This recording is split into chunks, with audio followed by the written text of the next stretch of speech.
Melrose Mountain, Tryon, North Carolina, higher ground. I want to talk to you about heart trouble. A number of years ago, a very, very dear friend of ours, not very old, went to bed one night and didn't wake up the next morning.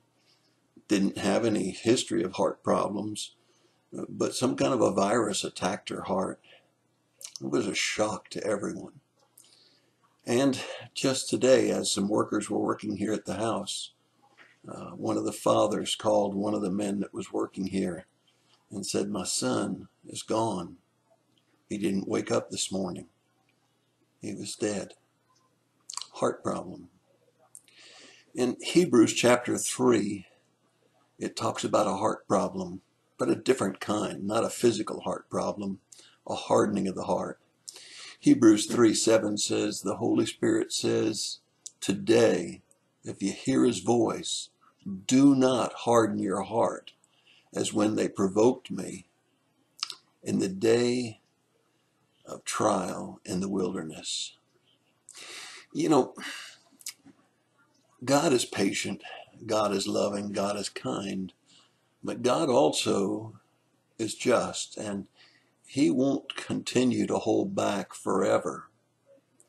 As a matter of fact, it was interesting to me as I re-reviewed chapter 3 of Hebrews that the same words are repeated again in verse 15. "Today, if you hear his voice, do not harden your hearts as when they provoked me in the 40 years in the wilderness." The people of Israel complained when they got to the Red Sea. And even though they got through the Red Sea and had a victory, it wasn't very many days before they were complaining about no water. Then they were complaining about no food. And they were complaining about no water again. And even when the spies went into the land and saw a land flowing with milk and honey, they provoked God again by not taking the land. And it wasn't like God didn't tell them there would be people in the land. He told them. He said, "I'll drive them out before you." But they hardened their hearts. They didn't believe God. They didn't trust God. They didn't take God at his word that he would take care of them. In verse 13 of chapter 3 of Hebrews, it says, "Encourage one another day after day, as long as it is still called today, lest any one of you be hardened by the deceitfulness of sin." Has God spoken to you about something that's going on in your life? Some sin that's perhaps hidden from others? Don't harden your hearts. If there's something in your life that needs to be cleaned up, clean it up. If there's some area of your life where you've hardened yourself against God and his teachings and his word, stop. You see, I worry about our nation because of all that's going on. Abortion on demand, even in the 9th month.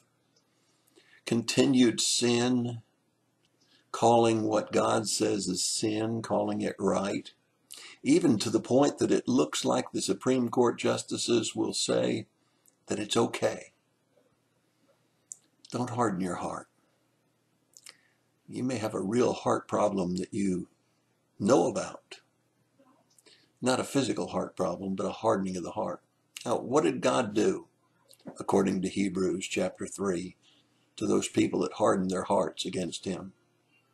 They didn't enter into his rest. They were going to go into the promised land and have milk and honey. They were going to have their enemies flee before them. They missed out on that. They wandered in the wilderness for 40 years and died in the wilderness. Now, I'm not saying you're going to lose heaven, but you're going to miss out on God's very best when you harden your heart and you don't listen to his voice. That's your thought for the day. God bless you and have a good day.